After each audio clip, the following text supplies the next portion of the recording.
नमस्कार, अंतिम बाजी में आपका स्वागत है। मैं हूं रजत और मैं हूं डिम्पी कालरा। तो आज मार्केट ने ट्रेड अच्छा दिया। आज आपको नील ट्रेड ही काफ़ी सुंदर मिला, काफ़ी बढ़िया मिला और अब उम्मीद तो कर रहे हैं कि आज की जो अंतिम बाजी है 9700 के ऊपर दिख जाए निफ्टी। ये उम्मीद है, देखते हैं बाजार अगले घंटे में कहाँ चलता है। तो मार्केट्स के अंदर आज आपको थोड़ा सा वॉलेटाइल हो गया है बाजार इस समय, क्योंकि एक तो वीकली एक्सपायरी है आज बैंक निफ्टी की रजत, और यूरोपियन मार्केट की ओपनिंग भी हुई, वो थोड़ी सॉफ्टिश टोन पे हुई थी, लेकिन उसके मूड तो बहुत बढ़िया हो गया था। रिकॉर्ड स्तरों पे पहुंच गया था सेंसेक्स और निफ्टी बैंक, लेकिन हायर लेवल्स पे थोड़ी सी प्रॉफिट बुकिंग वापस आई है। निफ्टी एक बार वापस 9651 की रेंज में आके रुक गया है। थोड़ी देर पहले तक हम आंकड़े जो देख पा रहे थे वो थोड़ा ज़्यादा बेहतर थे, लेकिन बाजार के अंदर थोड़ा सा दबाव बढ़ा है। और आप देखिए सेंसेक्स में भी अभी 200-250 अंकों के आसपास की बढ़त थी, ये करीब 150 अंकों की बढ़त रह गई है। तो मार्केट में थोड़ा ऊपरी स्तर से दबाव आया, लेकिन ये वीकली एक्सपायरी जो बैंक निफ्टी का और यूरोपियन की जो ओपनिंग है ये थोड़ा सा प्रॉब्लमेटिक है इस समय बाजार को रख रहे हैं, लेकिन वैसे चिंता की कोई बात नहीं है। पहली बात, आज तो रिकॉर्ड बन गया। एक तो बैंक निफ्टी रिकॉर्ड स्तरों पर पहुंचा, दूसरा सेंसेक्स में रिकॉर्ड बना। हालांकि निफ्टी के अंदर हमको देखना है, उम्मीद ये करते हैं कि आज 9700 के ऊपर क्लोजिंग आ जाए तो ये भी अपने आप में रिकॉर्ड हो जाएगा।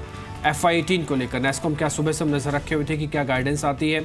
6 से 9% की उम्मीद थी, 7 से 8% गाइडेंस आ गई है, ये FI18 की है। और इसके अलावा वैसे 8.5 उन्होंने FI17 के लिए बताया है। इसके अलावा चीन से जो दूध इंपोर्ट होना था वो बैन हो गया, तो उसकी वजह से आज इसके जो मिल्क के काउंटर हैं, डेयरी के काउंटर्स हैं, वो आज काफ़ी अच्छे चले। ये एक बहुत छोटा सा पॉकेट है, लेकिन बहुत अच्छा प्ले कर रहा है मॉनसून से पहले और अब तक। ADAG, JP ग्रुप और जो कर्ज वाला सेगमेंट है वो आज भी चलता हुआ दिखा है। ADAG के अंदर आज मोमेंटम थोड़ा ज़्यादा है, बाजार थोड़ा सा संभला, तो इसलिए ये शेयर्स भी चले।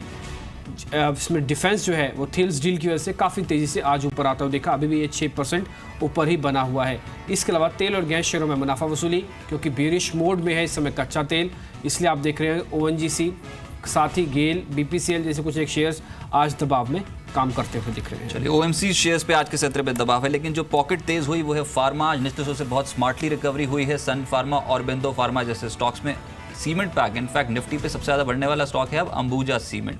ऑल टाइम हाई लेवल्स पे जो आपकी स्क्रीन पे हैं स्टॉक्स, ये ऑल टाइम हाई लेवल्स पे कामकाज कर रहे हैं, जिसमें Balkrishna industries one way track पे है, 2.5% की तेजी आज भी बनी। AB नोवो मैं अभी थोड़ी देर पहले डिम्पी से डिस्कस कर रहा था, क्योंकि हेमंत ठुकराल के पिक थे जो हमने आज 10:25 में फ्लैश किया अपने चैनल पे। स्ट्रॉन्ग मूव आज आदित्य बिरला ग्रुप समूह के स्टॉक्स पे बना है। दीवान हाउसिंग, गैब्रियल, ये तमाम स्टॉक्स जो हैं वो लाइफ ऑल टाइम हाई पे कामकाज कर रहे हैं। ग्रेफाइट इंडिया 6% ऊपर है ये स्टॉक और 157 के लेवल को ब्रीच कर गया आज के सत्र में। Strong move. साथ ही साथ ये तमाम स्टॉक्स जो मैं बात कर रहा हूँ, ICICI prudential, HDFC bank, IFB industries life time high पे काम कर रहे हैं। मूव पॉजिटिव फिर से छोटे मझौले स्टॉक्स में है, यानी कि ट्रेडर्स की जो ग्रिप है वो काउंटर स्पेसिफिक मूवमेंट पे, जैसे कि JBF इंडस्ट्रीज हो गया, IFB इंडस्ट्रीज हो गया, ये कुछ ऐसे स्टॉक्स हैं जहां पर तेजी ज्यादा देखने को मिल रही है। अब कुछ वॉल्यूम बजर्स भी देख लेते हैं जहां पर वॉल्यूम बिल्डअप है और साथ में प्राइस एस्केलेशन है। जेनेसिस इंटरनेशनल रडार पर रखें, 11% तेज है, लेकिन वॉल्यूम बहुत ज्यादा बढ़ा है आज के सत्र में। IFB एग्रो एक और स्टॉक 18% का उछाल, वॉल्यूम्स बहुत स्ट्रॉन्ग है। प्रीमियर लगातार 2 कंसेक्यूटिव सेशन हो गए हैं इस स्टॉक में तेजी, और टेरा सॉफ्टवेयर 20% के अपर सर्किट पे है। वॉल्यूम बहुत हैवी है आज के सत्र में। जैसे भी डिम्पी बता रहे थे कि वादीलाल जैसे स्टॉक्स यानी कि डेयरी स्टॉक्स पे मूव है, विद वॉल्यूम में खरीदारी बढ़ी है। उमंग डेयरी एक और स्टॉक देख लीजिए आप इस खेमे से, जहां पर तेजी बनती हुई नजर आ रही है। तो ये तमाम स्टॉक्स जो है भारी वॉल्यूम्स के साथ चढ़े हैं आज के सत्र में। ठीक है, ये सभी वॉल्यूम्स वाले शेयर्स कहीं ना कहीं में स्ट्रॉन्ग मूव देखने को मिल रहा है। लगातार पिक्स हम आपको दे ही रहे हैं। मेरे साथ 2 मेहमान भी जुड़ चुके हैं। अभिजीत पॉल है, जिनसे हम ये समझेंगे कि ओवरऑल डेरिवेटिव टेक्निकल स्ट्रक्चर क्या कहते हैं। साथ ही मेरे साथ सुमित बागड़िया, जिनकी कॉल्स काफ़ी हिट होती है मार्केट के अंदर, वो भी मेरे साथ जुड़ चुके हैं। सुमित, शुक्रिया आपका कार्यक्रम में जुड़ने के लिए। मैं अनेक बार मेरे को आप निफ्टी के लेवल्स बताइए जरा पहले से, मैं स्टॉक्स बाद में आऊँगा। मेरे को निफ्टी ट्रेड करना है 1 घंटे के लिए और सिर्फ कल तक के लिए, और आगे के नहीं। आगे के लेवल्स में किसी दिन और पूछूंगा आपसे। मेरे को सिर्फ आज 1 घंटा और कल तक का ट्रेड बताइए निफ्टी का। बहुत बहुत शुक्रिया डिम्पी, गुड आफ्टरनून। वेल देखिए, इमीडिएटली निफ्टी के अंदर रुझान तेजी का बना हुआ है। अगर आपको वेरी शॉर्ट टर्म यानी ट्रेडिंग के लिहाज से 1-2 घंटे के लिए कॉल चाहिए, तो फिलहाल 9660 स्पॉट लेवल्स निफ्टी के ट्रेड कर रहे हैं। आई थिंक इमीडिएटली अगर यहाँ से निफ्टी और 10 पॉइंट नीचे गिरता है तो बाय करना चाहिए। प्योरली इंट्राडे कॉल अगर ये कोई यहाँ बनाता है तो उसके अंदर 9630 का स्टॉप लॉस होगा और 9700 का टारगेट होगा। 9630 के एसएल से बाय करें, 9700 के टारगेट के लिए। अच्छा अभिजीत जी, आप बताएं निफ्टी बैंक पे क्या करना चाहिए? क्या जिनके पास भी पोजीशंस हो, क्योंकि रिकॉर्ड लेवल पे कामकाज हो रहा है अब, तो उनको होल्ड करना चाहिए? बेहतर लेवल एक्सपेक्टेड है? मैं इसलिए भी पूछ रहा हूँ क्योंकि आज वीकली एक्सपायरी है और उस दिन भी तेजी बनी है निफ्टी बैंक में।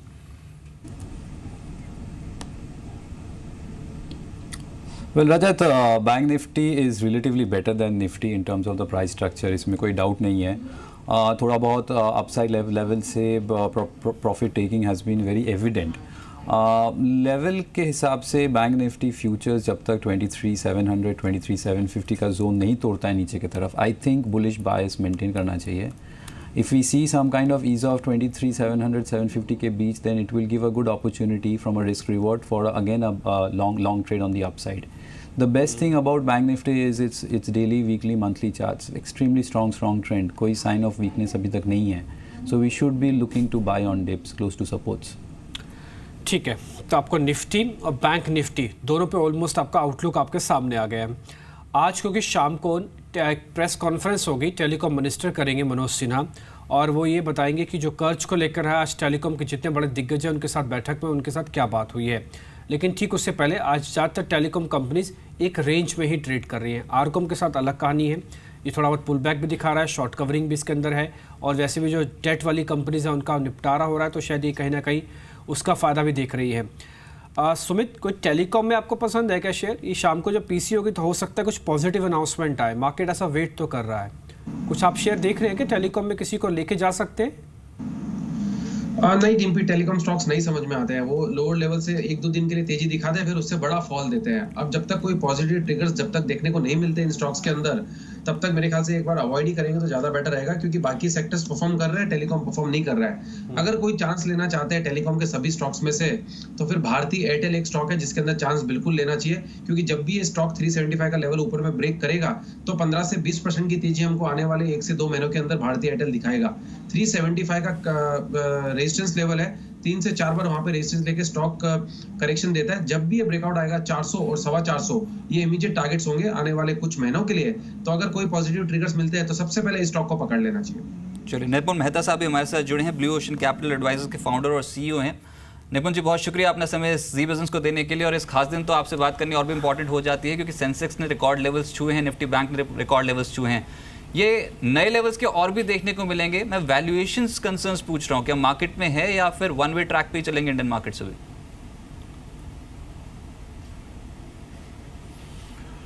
देखिए, मार्केट्स हायर लेवल्स पे पहुंचता है जनरली एक स्विंग में, तब वैल्यूएशन कंसर्न ज़रूर होते हैं. हमारे हिसाब से वैल्यूएशन कंसर्न्स ज़रूर हैं, लेकिन दो चीज़ें हैं जिस पे खास नज़र रहेगी. एक साइडवेज मूवमेंट हम काफ़ी समय तक बीच में देख रहे हैं मार्केट्स में, विच इज़ इंश्योरिंग दैट एक टाइम करेक्शन कुछ हद तक हो रहा है. दूसरा, जो क्वार्टरली रिजल्ट्स आएंगे उसमें किस तरह से ग्रोथ के इंडिकेशंस हैं. एक मार्च 17 में हमने एक्सपेक्टेशन से लोअर ग्रोथ देखा था. मार्च 18 में एक्सपेक्टेशन है कि FY 17-18 के लिए क्लियरली ग्रोथ ट्रेजेक्टरी रहेगी और FY 19 में कहीं उससे ज़्यादा रहेगी. तो इंडिकेशंस इसके मैनेजमेंट कमेटी से आते हैं या नहीं, रिजल्ट्स में आते हैं कि नहीं, इस पे दो चीज़ों पे खास नज़र रहेगी. इसमें ध्यान रखना ये जरूरी है कि वाइल एक्सपेक्टेशंस आर कि सेकंड हाफ ऑफ FY 18 में ग्रोथ आएगा, जीएसटी का कितना इम्पैक्ट आता है. ऑलरेडी जून क्वार्टर के लिए कुछ सेक्टर्स में जीएसटी का इम्पैक्ट आएगा, लेकिन as we get into a new system किस तरह से रिजल्ट्स पे, सेल्स पे, मार्जिन्स पे इम्पैक्ट आएगा, ये देखना बहुत जरूरी हो जाएगा. सो एक अनसर्टन सिनेरियो जब रहता है तब अर्निंग्स में खास फोकस करना चाहिए. तब और अर्निंग्स की अनसर्टेनिटी रहती है तो वैल्यूएशंस कुछ हद तक हैवी दिख रहे हैं. लेकिन एक जो टाइम करेक्शन हो जाता है तो that's something that could ensure that earnings gradually will follow. ठीक है, निपुण की बात से हमको दो चीज़ बिल्कुल समझ में आ गई और एक क्लियर भी है. एक तो अर्निंग्स के पॉइंट ऑफ व्यू से देखिए, वैल्यूएशन कंसर्न तो है, लेकिन अगर जीएसटी सक्सेसफुली चल जाता है और अर्निंग्स उसमें ज़्यादा डिस्टर्बिंग नहीं होती है, तो आप ये समझेंगे एक ऐसे फेज से निकल गए जो कि देश का सबसे बड़ा एक टैक्स रिफॉर्म है. और ये बाजार थोड़ा सा समय ज़रूर देना चाहेगा इसको. निपुण से हमको ये समझ में आ रहा है. लेकिन आप कुल मिला के अभी आप कह सकते हैं, इस स्टेज पे खड़े होकर कह सकते हैं कि वैल्यूएशन की बात की जा सकती है. इस बीच कुछ एक और शेयर्स देखते हैं जहाँ पे एक कहीं ना कहीं मोमेंटम देखने को मिल रहा है. कुछ एक खबरें भी आपको सामने बता देते हैं टेलीकॉम को लेकर, और साथ ही कुछ और खबर भी आ रही है JKSR स्टील को लेकर, और आपके सामने वो सारी खबर रखते हैं. जी बिजनेस की खबर का जो असर हुआ है ये FMCG इम्पैक्ट पे आता हुआ दिख रहा है. इसके अलावा हमने देखा आज FMCG के सारे शेयर्स चले हैं. एमआरपी को लेकर जो हमने बात रखी थी सामने, वो यहाँ पे ठीक हुई है। असीम जनता मेरे साथ जुड़ चुके हैं और ज़रा जानकारी के लिए। असीम बताएं खबर क्या है पूरा, उसका कैसे इम्पैक्ट पड़ा? देखिए, अक्सर ऐसा होता है कि जो कंपनियां हैं अपने उत्पादों के दो दाम रखती हैं। एक सेम प्रोडक्ट होता है लेकिन वो अलग अलग जगह पर अलग अलग दाम में जो मिलता है। आपने खुद ये देखा होगा, नोटिस किया होगा, अगर आप पेप्सी की बोतल आप दुकान से खरीदते हैं तो उसका एमआरपी 25 रुपए होगा, लेकिन अगर आप शॉपिंग मॉल में जाकर के वो खरीदते हैं तो उसका एमआरपी कहीं बढ़ा करके 50 से 60 रुपए जो है वो होता है। तो उसको लेकर के सरकार ने अब कमर जो है वो कस ली है। जल्दी इसको लेकर के गाइडलाइन जो है वो जारी हो सकती हैं और जो हमें सूत्र के हवाले से जानकारी ये मिल रही है कि 1 से 2 दिन के अंदर इसको लेकर के नई गाइडलाइन जारी हो सकती है, जिसमें कि डुअल एमआरपी रखना पूरी तरह से इलीगल हो जाएगा। कंपनियों को 6 महीने का वक्त दिया जाएगा कि अपना वो डुअल एमआरपी का जो भी सामान है वो बाजार से हटा लें या फिर अपना जो प्रोडक्शन जो कर रही थी उसको जो है वो खत्म कर ले। तो ये अच्छा, पर ये बताएं, ये जो नियम है ये कहाँ लागू हो जाएंगे? क्या हम समझें कि एयरपोर्ट्स पे या फिर सिनेमा हॉल्स पे, मल्टीप्लेक्सेस में ये नियम लागू होंगे? सब जगह ये नियम जो है वो लागू होंगे। डुअल एमआरपी पूरी तरह से इलीगल होगा, अवैध होगा। कोई भी कंपनी एक ही प्रोडक्ट को 2 एमआरपी बता करके जो है वो नहीं बेच पाएगी। अगर उसको एयरपोर्ट पे बेचना है, अगर उसको शॉपिंग मॉल में बेचना है, सिनेमा हॉल में बेचना है, तो उसको वहां पर दूसरा प्रोडक्ट जो है वो रखना होगा जिसका कि दाम जो है वो ज्यादा है। एक प्रोडक्ट का 2 दाम जो है वो नहीं हो सकते कि एक प्रोडक्ट आपको बाहर 50 रुपए 25 रुपए में मिल रहा है और वही प्रोडक्ट आपको अंदर 50 रुपए में मिल रहा है। ऐसा कंपनियां जो है वो नहीं कर पाएंगी। राइट, बहुत शुक्रिया आपका हमारे साथ जुड़ने के लिए और एक खबर बताने के लिए। और जी बिजनेस की खबर है जिसका एक बड़ा इम्पैक्ट अब जल्द ही होगा, लेकिन इंपॉर्टेंट ये है कि ये जो कंपनियां हैं जैसे कि मल्टीप्लेक्सेस, इनके एक मेजर रेवेन्यू ड्राइव होता है फूड प्रोडक्ट से। और अगर ये डिफरेंशियल प्राइसिंग अगर खत्म हो जाती है तो कहीं ना कहीं हिट जरूर पड़ता हुआ नजर आएगा। पीवीआर मॉल्स पे भी आएगा, पीवीआर पे भी आएगा और इन सब पे तो खैर आएगा क्योंकि इनका मेजर चंक जैसे आप कह भी रहे थे कि आता है वहीं से। एक बार पीवीआर का शेयर दिखा भी दीजिए इसी बात पे, और साथ ही साथ आपको दिखाना होगा आयनॉक्स लेजर का शेयर। इन दोनों शेयर्स को दिखाई। पीवीआर अभी नहीं चल रहा, आज मार्केट के अंदर पूरी तरह से टूटा हुआ है।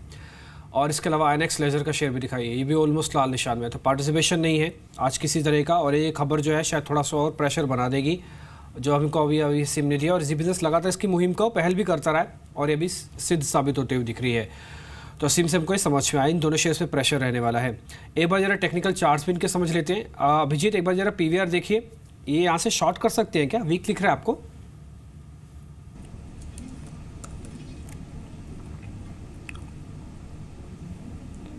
Dimpy PVR chart trading session से एकदम is kind of an ease of candlestick parlance में we call them spinning top doji kind of a pattern. इसका मतलब ये है कि थम चुका है। उसके पहले जो मूव था it was one way sharp move on the upside 1400 के लेवल से सीधा 1566 तक। Risk reward point of view से we can look at a short trade but my charts do not suggest that we should go short on it because just of the fact कि थम चुका है is not enough a good reason to short। 1500 का काफ़ी strong support है। trading close to 1577 in the spot market, तो हम लोग probably 52 से 70 points का dip देख रहे हैं and anti going against the trend। So I will not short for the 52 से 70 points only। There are better stocks in the market which are weak and probably we can look to short them, but probably I'll pass PVR। लेकिन बाजार slide किया definitely higher level से, क्योंकि मात्र 21 point रह गए Nifty पे अब बढ़त 9655 के लेवल पे कामकाज हो रहा है। और निफ्टी बैंक भी हायर लेवल से अब स्लाइड हुआ है, ऊपरी स्तरों पर दबाव है। डे लो के आसपास इस समय ट्रेड होना शुरू हुआ है। इनफैक्ट एक और बड़ी खबर आई है, उसमें भी यहाँ पर अपडेट ले लेते हैं और ये एसआर शिपिंग के ऊपर है। जेएलएफ ने एसआर स्टील के लिए मंजूरी दी है, एनसीएलटी भेजने के लिए मंजूरी दी गई है। और ये भी बता दें आपको कि कंपनी पे कुल 44,000 करोड़ का कर्ज है। लगभग 5% की तेजी एसआर शिपिंग पे ऑलरेडी बन चुकी है। लेकिन अब यहाँ पर खबर ये है कि जेएलएफ ने एसआर स्टील के लिए मंजूरी दी है, एनसीएलटी में भेजा जाएगा एसआर स्टील को। ये मंजूरी है क्योंकि कंपनी पे कर्ज बहुत ज़्यादा है, 44,000 करोड़ के आसपास का। और पिछले कुछ दिनों से हम लगातार देख रहे हैं जो हाई डेट कंपनियां हैं इन पे जो भी खबर हो उसका इम्पैक्ट स्टॉक प्राइस पे एकदम से पॉजिटिव पड़ जाता है। एसआर शिपिंग की बारी है, लगभग 5% का यहाँ पर तेजी ऑलरेडी बन चुकी है। बिल्कुल निपुण, लेकिन इसको थोड़ा ब्रॉडर परस्पेक्टिव से आपसे पूछना चाहता हूँ। देखिए सरकार जो भी कर रही है ना, वो एनपीएस को लेकर और कंपनियों पे जो कर्ज है उसको लेकर बहुत तेजी से काम कर रही है। आप पिछला 1 साल देखिए और पिछले सिर्फ 4 महीने देखिए, ये साफ सबको पता लग जाएगा। रिकवरी हुई नहीं हुई एक अलग कहानी है, लेकिन कामकाज बहुत तेज हुआ है। इससे सेटिस्फाइड हैं आप?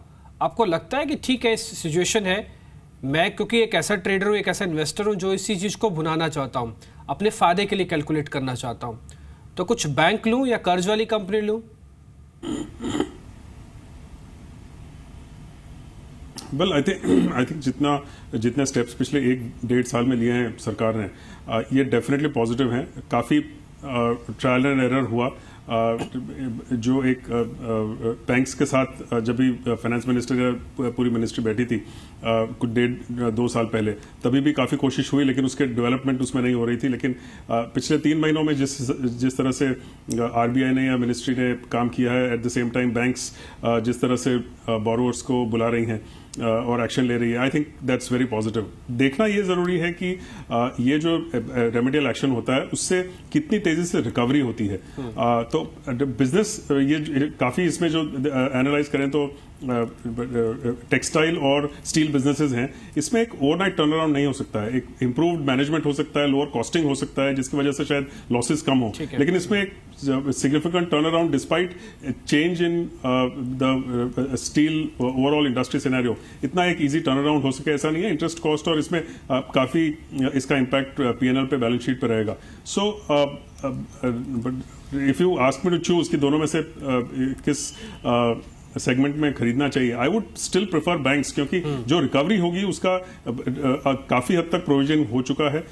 रिकवरीज का इम्पैक्ट इमीडिएटली पीएनएल पे, बैलेंस शीट पे दिखेगा। जो बोरोवर कंपनीज हैं उनमें टर्न अराउंड होना समय लगेगा, क्योंकि इंटरेस्ट कॉस्ट अगर वेव भी, इंटरेस्ट या पेनल्टी वेव भी होती है तो एक लिमिटेड इम्पैक्ट होता है। प्रॉफिटेबिलिटी पे इसका या बिजनेस टर्न अराउंड पे या रेवेन्यूज पे इतना इम्पैक्ट जरूरी नहीं है कि इसका होगा। So I would still go for banks in terms of the extent of recovery that they can have, but I see a slow recovery. ऐसा नहीं है कि ओवरनाइट सडनली कैश रिकवरीज बहुत हो जाएंगी, but I definitely see it as a positive as far as banks are concerned. In fact अगर यहाँ पर आप हाई रेट कंपनी उठाते हैं तो, क्योंकि अभी थोड़ी देर पहले मैं चेक कर रहा था, चाहे एमटेक ठीक है, ऊपर है, उसके तो अलग ही न्यूज़ फ्लो है, लेकिन ये भूषण स्टील जैसे कमोडिटीज देखिए एकदम से तेजी पकड़ी, पिछले कुछ दिनों में बहुत स्ट्रॉन्ग तेजी थी, लेकिन आज हायर लेवल्स पे प्रॉफिट बुकिंग 9% नीचे ले आई ये स्टॉक को। रिस्की ट्रेड हो जाएगा, रिस्क एपेटाइट है तो ठीक, नहीं तो फिर उसके बाद इन्वेस्टमेंट थीम तो नहीं अभी भी। हाँ नहीं ठीक है, ये बात ज़्यादा भी सेफ है ना कि आप कर्ज वाली कंपनी में तो एक ही थीम के साथ जा रहे हैं, लेकिन बैंक में आपके पास मल्टीपल ट्रिगर्स हैं, सेफ्टी है, देश की इकोनॉमी का हिस्सा है आप उसमें, तो निपुण की बात काफ़ी हद तक ठीक है। और थोड़ा स्लो भी है, आपको एकदम से सडन स्पेकुलेटिव नहीं करवाएगा, आपको सडन। एक बार मोनत इस्पात भी दिखा दीजिए, ये भी टूटा है इसी तरह से, जैसे भी भूषण के बारे में बता रहे हैं, ये शेयर के अंदर भी थोड़ा सा प्रेशर वापस आता हुआ दिख रहा है। अब आगे बढ़ते हैं, कुछ एक और शेयर भी। वैसे निपुण आपकी बात हमको काफ़ी समझ में आई, और मैं अभी ना आपसे कुछ एक बैंकिंग स्टॉक्स में भी व्यू लेना चाहूँगा, पर्टिकुलरली निजी और सरकारी बैंकों में भी लौट रहा हूँ आपके पास में, लेकिन पहले कुछ एक ना ट्रेडिंग आइडियाज़ देख लें। अभिजीत, एक शेयर आप देखिए सन फार्मा, ये वापस 538 है। जब बाजार के अंदर इस तरह का पॉइंट आता है कि जहाँ पर रेजिस्टेंस खड़ा है, शॉर्ट कवरिंग के बाद भी बाजार नहीं चल रहा, ये शेयर एकदम से तेज़ होने लगता है। कोई न्यूज़ नहीं है आज सन फार्मा पे, वैसे पर्टिकुलरली क्या किया जाए सर? सन फार्मा पे पोजीशन होल्ड करेगी अभी भी जिनके पास है long?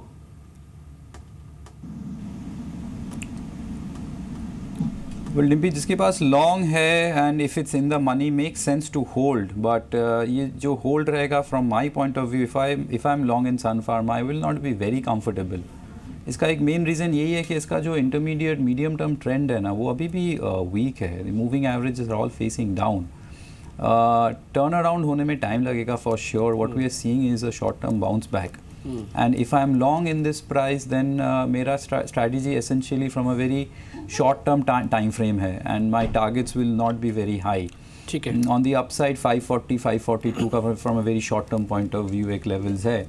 I would say if I'm long, I'm not very comfortable, but possibility is there. It can inch 5 rupees more from current price. ठीक है, थोड़ा ज़्यादा चलेगा, छोड़ देते ट्रेड को, नहीं लेते सन फार्मा में ट्रेड नहीं करते, छोड़ देते, आप छोड़ ही दीजिएगा, आप मत ट्रेड लीजिएगा। लेकिन एक ट्रेड आपको मैं और बताता हूँ, वह सन फार्मा नहीं, वह सन फ्लैग आयरन, ये करीब अभी 40 रुपये के आसपास चल रहा है।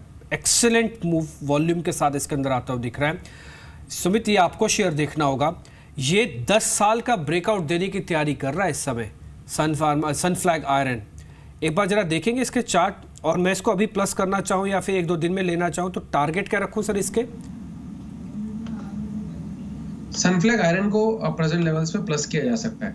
पिछले 2 दिनों में ये स्टॉक ने एक लोअर लेवल से अच्छी तेजी दिखाई है, और ये यस एब्सोल्युटली ब्रेकआउट देने की तैयारी में है। ये स्टॉक ने ऑलरेडी, अगर मैं downward sloping trend line draw करता हूँ, ऊपर से जितने भी टॉप लगे हैं इसके 3 से 4 टॉप लगे हैं, उनको अगर ड्रॉ करता हूँ तो उसका ब्रेकआउट तो मिल चुका है। स्टॉक इमीडिएटली यहाँ से तेजी दिखा सकता है, जिसके अंदर 10% की तेजी तो हमें इमीडिएटली देखने को मिल सकती है।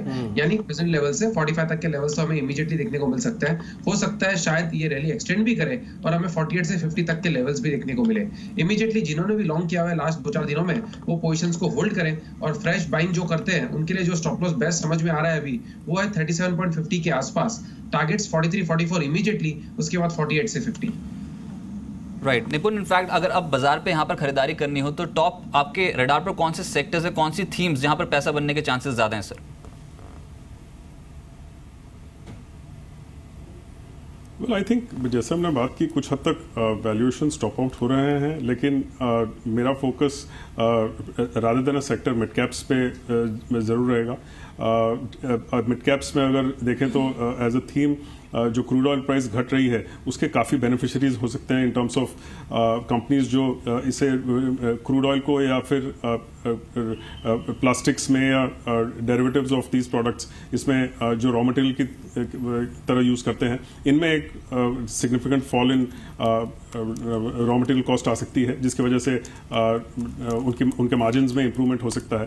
So I would look at that as an opportunity. Plus beside that I think जो भी रूरल फोकस्ड कंपनीज हैं, जो रूरल फोकस्ड स्टॉक्स हैं, whether they are two wheelers और कंज्यूमर ड्यूरेबल्स, जून का क्वार्टर छोड़ दीजिए क्योंकि जीएसटी के इश्यूज होंगे, लेकिन after that when you look at it from a 4 to 8 quarter point of view, तो जिस तरह से रूरल डिमांड में अपसर्ज की आशा है, that's something that these sectors will benefit by. So I would focus largely on these 2 or 3 sectors: consumer durables, two-wheelers, and more on mid-caps which benefit out of a lower crude oil price. आज बार बार ना steel के कुछ एक counters attract कर रहे हैं। जैसे आप सेल देखिए, बाजार भले ऊपरी स्तर से हल्का हो रहा है लेकिन सेल ने अपनी गति नहीं खोई है, बल्कि ये तो उल्टा चल रहा है। ये बाजार से थोड़ा और मजबूत हुआ है और अपने ऑलमोस्ट दिन के उच्चतम स्तरों पे है 3% की बढ़त के साथ। आज एक और आपको शेयर बताता हूँ, वो है BEML। ये करीब 3% ऊपर आया है। ये दोपहर के बाद से इसने ज़्यादा गति पकड़ी। दोपहर तक तो जो ओपनिंग में इसको गैप मिल गया था वो तो था, उसके बाद ही ज़्यादा ट्रेड अच्छा हुआ है। एक बार अभिजीत, सेल ये पुल बैक का ही काउंटर है, आई नो दिस, के पुल बैक का काउंटर है। 55 का एक स्टॉप लॉस, 64 का टारगेट, पुल बैक ठीक है, टारगेट स्टॉप लॉस कुछ चेंज करेंगे स्ट्रेटजी? पुल बैक के लिए प्ले करना है इसको सिर्फ।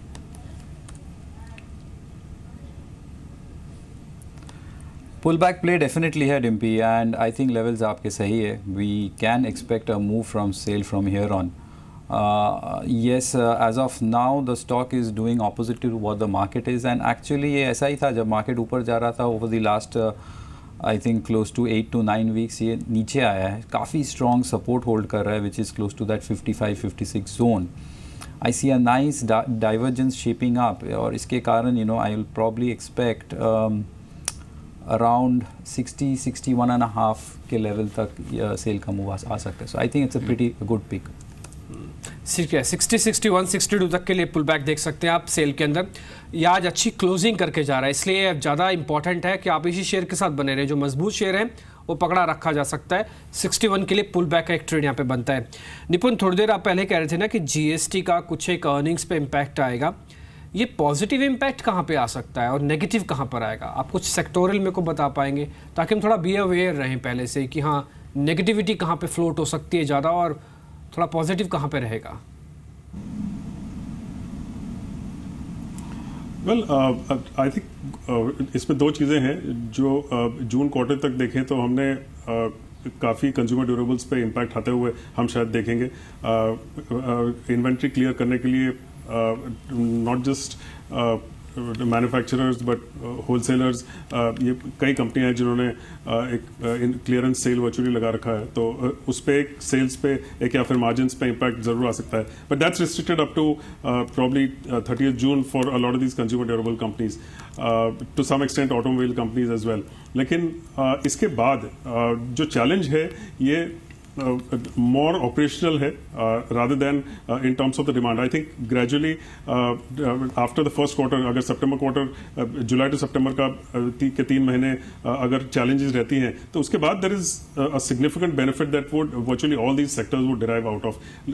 Either lower prices होते हैं या फिर एक streamlining of tax recovery होता है, उसकी वजह से not just a positive impact on the fisc for the country but also also ये सब कंपनियों में जिस तरह से प्राइसेस स्ट्रीमलाइन होती है, I think demand will be back to normal. I think the issues are more operational related, more related to किस तरह से टैक्स का इनपुट क्रेडिट मिलता है and all of that. So not something जिसकी वजह से एक significant demand में drop हो जाए, but just because of the given uncertainty in how a lot of these operational issues could be handled, एक marginal impact हो सकता है. But really I think GST के full implementation के बाद virtually all of these companies, industries, consumer durables गिने, two wheelers गिने, ये सब में there has to be significant traction that would come about given the streamlining of prices within the next 1 or 2 months. Right लेकिन आज कहीं ना कहीं फोकस जो है ना वो आईटी सेक्टर पे भी है. शुरुआत ठीक हुई थी इन सभी स्टॉक्स के हाल पे, थोड़ी सी प्रॉफिट बुकिंग हो गई, लेकिन 7 से 8% की FY18 के लिए ग्रोथ गाइडेंस दे दी है नैस्कॉम ने, और ये कहीं ना कहीं पॉजिटिव समझा जाए क्योंकि 6 से 9% की रेंज समझी जा रही थी जो गाइडेंस की निकल के आएगी, तो पॉजिटिव. इनफैक्ट अब बात करने के लिए हमारे साथ आर चंद्रशेखर साहब इस समय मौजूद है, प्रेसिडेंट नैस्कॉम के. सर बहुत शुक्रिया अपना समय जी बिजनेस को देने के लिए. सबसे पहले तो यही जानना चाहेंगे आपसे, जो रुपी डॉलर इक्वेशन है नियर टर्म में कैसी दिखाई दे रही है, और इबिट मार्जिन्स पे कंपनियों के, आईटी कंपनियों के क्या असर पड़ेगा करेंसी मूवमेंट का? I think we are looking at stability in the currency exchange. This is something which the RBI has been consistently both advocating and supporting in the market. And we believe that stability of the currency is something that is helpful to the industry in planning their business and in continuing to grow. I hope sir currency में थोड़ी और stability आ ही जाए, उसका फ़ायदा तो मिलेगा. लेकिन sir एक कंसर्न और है, ये यूएस से नहीं बल्कि जॉब का कंसर्न है. अभी सब कुछ रिपोर्ट्स ये आ रही कि only 58% of the IT companies plan to hire in April, December quarter के अंदर. ये जो स्लो डाउन है ये जॉब को और ऑटोमेशन कितना नुकसान पहुंचाएगा सर, इस पर आपका टेक क्या है?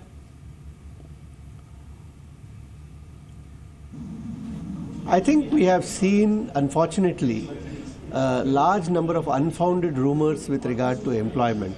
And as we shared in our projection just a little while ago, we estimate that in the current year, the industry will be a net hirer of 1.3 to 1.5 lakh people. This is on a net basis. So these stories that are floating around about reduction in the employment or non-hiring by the industry are completely unfounded, and we have shared the numbers for the current year with all of you. 1.3 to 1.5 lakh net new hires is what we estimate. Sir ये hiring पे ही और employ concerns पे मेरा सवाल होगा. आजकल ना ये जो आईटी कंपनियां हैं ये स्पेसिफिक स्किल सेट्स तलाश रही हैं आईटी एम्प्लॉयज़ में. किस एरिया में आईटी कंपनियां जो है वो फोकस कर रही हैं प्रोस्पेक्टिव एम्प्लॉय को हायर करने से पहले? As a general proposition, the going forward, digital is the buzzword, and increasingly the client companies which use these services are trying to make the transformation into a digital organization, and in these, apart from the social media, mobility, analytics, cloud type of technologies, we are talking about artificial intelligence, we are talking about cyber security, we are talking about the big data. All of these areas and many subsets under them are skills which are very much in demand in the industry. As just one example, in the area of cyber security, it is envisaged that there would be a global market of about $350 billion by 2025, and that the Indian industry could get as much as $35 billion out of that. And we do feel that there is a need for almost 500,000 cybersecurity professionals. So these are the kind of areas that we are focusing on, and the kind of skilling that NASSCOM is putting together collaboratively for improving and encouraging people in the industry to acquire the new skills. अक्सर एक आखिरी सवाल आपसे होगा, ये जो skill development को लेकर है, आज हम इन्फोसिस के चेयरपर्सन से भी सुन रहे थे कि वो कुछ स्किल डेवलपमेंट के प्रोग्राम बनाएंगे. ये आगे इसकी आपकी ग्रोथ कितनी दिखती है? ये स्किल डेवलपमेंट को लेकर बातचीत हो रही है, NASSCOM ने भी शायद कोई करार किया है इसके regarding.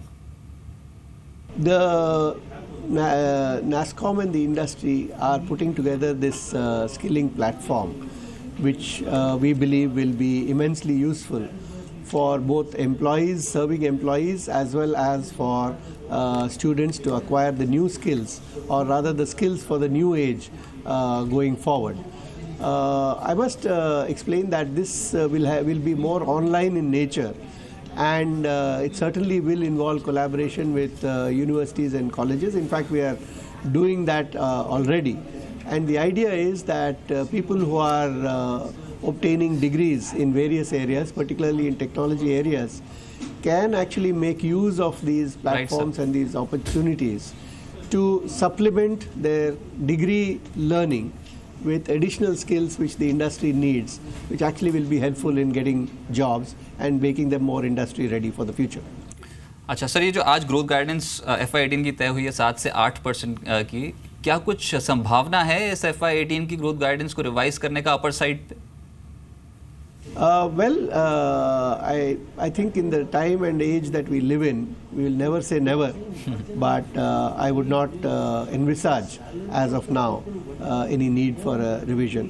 But we'll have to wait and see if there are any major unexpected developments, and except in such eventualities, I wouldn't expect a change. ठीक है सर, सबसे बर्निंग इशू तो H1B वीज़ा ही है। विशाल सिक्का की जो स्टेटमेंट आई वो तो ये कह रहे हैं कि हम मोहताज तो नहीं है US पे। सर आपका रिएक्शन क्या है इस पे?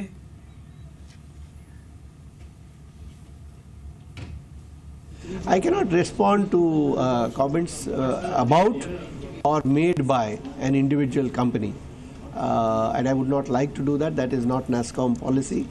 But in general, I think there are many business drivers which are making the industry less dependent on visa workers. These relate to both the skills required and the mix of skills required and the nature of the work being done, and that trend will continue. So irrespective of the visa situation and the visa changes, the tendency to use and hire more people locally is driven by business needs, and visas is only one part of that equation. ठीक है, right. बहुत शुक्रिया sir आपका हमारे साथ जुड़ने के लिए, और ये ग्रोथ गाइडेंस जो NASSCOM ने दी है उस पर बात करने के लिए बहुत बहुत शुक्रिया। निपुण, आपका टेक चाहिए सर। IT स्टॉक्स में बहुत ज़्यादा कंसर्न्स हैं, हेडविंड्स हैं, NASSCOM को खुद ये कहना है, लेकिन 7 to 8% की ग्रोथ गाइडेंस कैसे देखते हैं आप FY18 के लिए? वेल आई थिंक अगर पिछले 2-3 सालों में देखें तो गाइडेंस में जितना भी गाइडेंस आया है उससे लोअर ग्रोथ ही हमने देखा है, इसलिए इस साल शायद एक लोअर ग्रोथ का प्रोजेक्शन आया है। लेकिन as an opportunity if you see it, all of this जो big data, mobility, IoT, cloud, ये सब की अपॉर्चुनिटी है, ये फॉर श्योर आई थिंक पिछले 1-1.5 साल से या 2 सालों से ये अपॉर्चुनिटी इंडियन IT कंपनीज के लिए है। लेकिन whether you look at it from a skilling point of view या फिर revenue generation point of view, clients addition point of view, ये सब बिजनेसेस में बहुत लिमिटेड अपॉर्चुनिटी कंपनीज ने ली है, या फिर उनके क्लाइंट एडिशंस इन अपॉर्चुनिटीज में हुए हैं। सो जितना ग्रोथ, जितनी बड़ी अपॉर्चुनिटी है उसके कंपैरिजन में हम IT कंपनीज में ये 3-4 चीजें जो हैं जहां अपॉर्चुनिटी है वहां पे ग्रोथ हम नहीं देख रहे हैं। सो आई वुड थिंक शायद 7 to 9% ग्रोथ हो भी जाए, that's no great shakes. I think companies need to start showing up कि they have developed skills for all of these opportunities that are there, और ऑर्डर्स आना शुरू हो जाए और रेवेन्यू बुकिंग शुरू हो। ये एटलीस्ट 1 या 2 क्वार्टर्स में आगे बड़ी IT कंपनीज में दिखता नहीं है। आगे जाके किस तरह से वे अडेप्ट करें और ये अपॉर्चुनिटीज का बेनिफिट लें और रेवेन्यूज में इसमें तब्दील हो, ये देखना ज़्यादा ज़रूरी है। At least in the medium term I don't see all of these huge opportunities getting translated into higher revenues for a lot of these IT companies. ठीक है, निपुण शायद पूरी तरह से सेटिस्फाइड देख रहे हैं जो आज का गाइडेंस आई। निपुण, शुक्रिया आपका कार्यक्रम में जुड़ने के लिए। IT पे आपका टेक काफ़ी अच्छा लगा कि भले 7 से 8% की ग्रोथ गाइडेंस आ गई, लेकिन कंपनीज को अभी भी प्रूव करना बाकी है, चैलेंजेस अभी और भी हैं। लेकिन इस बीच ना मैं आपको एक बार बाजार दिखाना चाहता हूँ। निफ्टी देखिए, यहीं से आपको पता लग जाए कि बाजार की दिशा क्या हुई है। लाल निशान में ये 12 अंक नीचे आ चुका है। कहाँ हम 9700 के बेहद करीब, फ्यूचर 9700 लगा चुका था, स्पॉट बाकी था सिर्फ 3 पॉइंट से। अब हम निफ्टी 15 पॉइंट गिरावट के साथ लेके जा रहे हैं। ये मार्केट का जो वॉलिटिलिटी वाला फैक्टर है ना, यही सबसे बड़ी चिंता है। यही समझ में नहीं आ रहा कि आप जिस समय खड़े हैं बाजार कैसे। रियल एस्टेट काउंटर्स दिखाइए एक बार, ये आपको पता लग जाएगा क्यों बाजार नीचे आ रहा है। इंडिया बुल्स रियल एस्टेट दिखाइए, इंडिया बुल्स पे सबसे ज़्यादा ट्रस्ट बताया जाता है कि सभी कंपनीज पे इंडिया बुल्स रियल एस्टेट 10% की गिरावट के साथ ट्रेड कर रहा है। आप DLF देखिए, आप दिखाइए HDIL, आप दिखा सकते हैं भूषण स्टील, आप दिखाइए मोनद इस्पात, ये सारी कंपनीज कहीं ना कहीं ऐसे जिसने पूरी तरह से मूड बिगाड़ दिया बाजार का, और अब ये शेयर ऑलमोस्ट इंट्राडे लो पे है। बाजार की सुबह की तस्वीर और बाजार की अब की तस्वीर आपको बिल्कुल अलग दिखेगी। एक बार जरा बैंक निफ्टी भी दिखाइए, क्योंकि इसमें भी प्रेशर आ चुका है। बैंक निफ्टी के पास जो पूरा गेन था, ऑलमोस्ट गेन खत्म कर चुका है, सिर्फ मामूली से 20 अंकों की बढ़त के साथ है। ये सुबह 200 पॉइंट गेन कर चुका था, लेकिन ये भी अब पूरी तरह से सरेंडर कर चुका है। तो सेंसेक्स निफ्टी लाल निशान में, अनबिलीवेबल। मार्केट के अंदर आज पूरी तरह से दबाव आता है, ऊपरी स्तरों से प्रेशर आता हुआ दिख रहा है। कुछ बैंकिंग स्टॉक्स भी टूट गए आपके सामने देखिए, कुछ ज़्यादातर बैंक्स उनमें फ्रंट लाइन सरकारी बैंक जो है वो आज कमजोर होते हुए दिख रहे हैं। PNB, bank of Baroda, Allahabad bank, ये ऑलमोस्ट सभी इंट्राडे लो पे आके अब कामकाज कर चुके हैं। मेरे साथ आशीष कुकरेजा भी जुड़े हैं। आशीष, ये बाजार के अंदर आखिरकार हो क्या रहा है? जब हम टूटते हैं तो हमको सपोर्ट मिल जाता है, जब हम चलते हैं तो इस तरह की बिकवाली आ जाती है। सर, मार्केट में करें क्या? जो टूटने पर करें क्या, चलने पर करें क्या? बड़ा मुश्किल है आज की डेट में ट्रेड करना। मैं उन ट्रेडर्स की व्यथा आपको बता सकता हूं जिन्होंने आज सुबह एक कॉन्फिडेंस दिखा के प्लस किया होगा बाजार को, अब बाजार ये कर रहा है उनके साथ।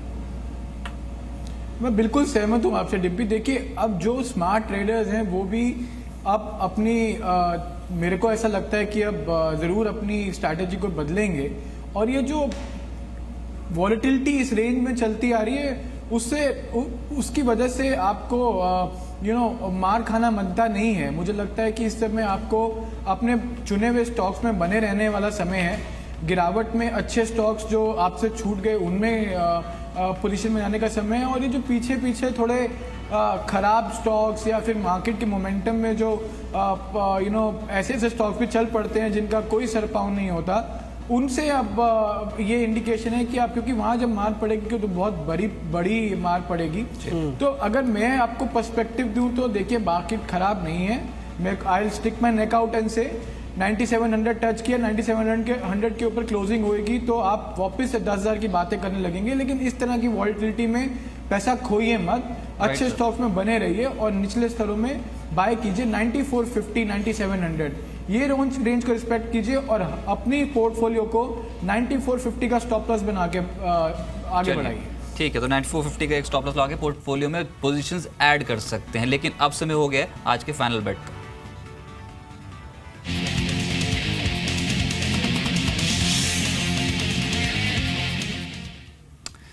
साक्षी मौजूद हैं आज फाइनल बेट बताने के लिए, और बहुत टफ चैलेंज है, दिन के निचले स्तर पे पहुंच चुके हैं आज तो मार्केट। आई नो, लेकिन जब उम्मीद करते हैं, क्योंकि टेक्निकल और फंडामेंटल दोनों ही आधार पर इस कंपनी को चुना गया है। लॉयड ग्रुप की कंपनी है, फेडरस इलेक्ट्रिक की हम बात कर रहे हैं, और अगर आप देखेंगे तो 2 हफ्ते की जो रेंज है उससे बाहर निकली है। अभी यहाँ पर आप देख सकते हैं टारगेट यहाँ पर 80 का दिया जा रहा है और 70 to 50 का हम स्टॉप लॉस के लिए यहाँ पर बता रहे हैं। ऑलरेडी हमने देखा है पिछले आधे घंटे में जो मूव मिला है, 5% तक का अपसर्ज यहाँ पर देखने को मिल चुका है ऑलरेडी। यहाँ पर अगर देखा जाए बीते 15 दिनों में जो एवरेज है उसके मुकाबले वॉल्यूम्स 2 गुना बढ़ते हुए नजर आ रहे हैं। और आप देखिए, लगातार फंडामेंटल आधार पर देखा जाए तो बीती 3 तिमाहियों में प्रमोटर ने हिस्सेदारी बढ़ाई है। अपनी बेहतर डिविडेंड ट्रैक रिकॉर्ड रहा है कंपनी का। पिछले 3 सालों में लगातार डेट को भी कंपनी ने कम किया है, जो कि एक पॉजिटिव बात है।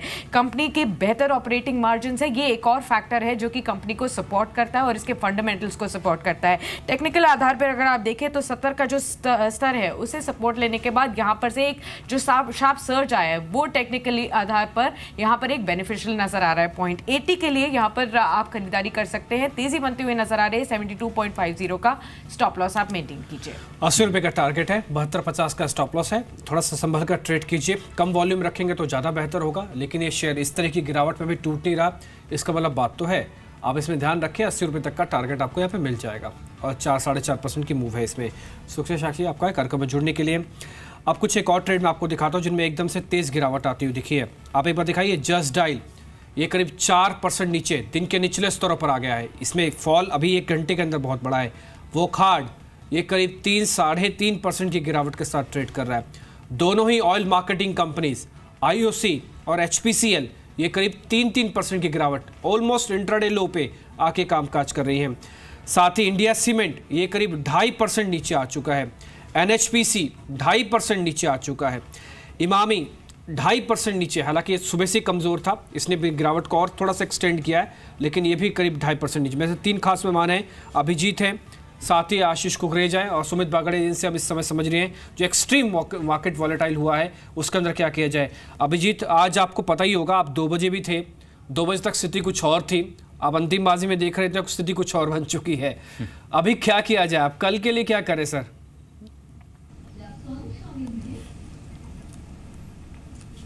Well, Dimpy, there's no hard and fast rule. It's not cast in stone कि आपको हर दिन ही मार्केट से अपॉर्चुनिटी सेम मिलेगा and every day is going to be a good trading day. I think successful trading is more about patiently waiting for the right time price rather than to trade every day impulsively or let's say compulsively. 9700 के ऊपर जो resistance था, that is very evident. And that's why we see the Nifty has slipped down. Bank Nifty, as I said some time back, relatively better hai. It's come down close to its short-term support for sure. Very sharply in a very small time, the index, both the indices have come off. So I sense that the better half of tomorrow's trade, it will probably ease off a little bit. Levels are very much clear for the Nifty future. It's clearly 9700 on the upside, and on the downside close to that 9600. So we are stuck in a 100-point range, और इसका जो breakout या breakdown आएगा, that is going to decide the next move for the index. ठीक है अभिजीत, शुक्रिया आपका कार्यक्रम में जुड़ने के लिए, बताने के लिए, अलग अलग स्टॉक्स मार्केट में अपना आउटलुक देने के लिए। एक बार मैं आपको चलते हुए शेयर्स भी बता दूं, एक तो सन फार्मा चल रहा है, ये करीब 2% ऊपर है। अंबुजा ऑरो फार्मा चल रहा है। आज हमने आपको ऑरो फार्मा की कॉल भी दी थी थोड़ी देर पहले, आप इस पर भी ध्यान रख सकते हैं।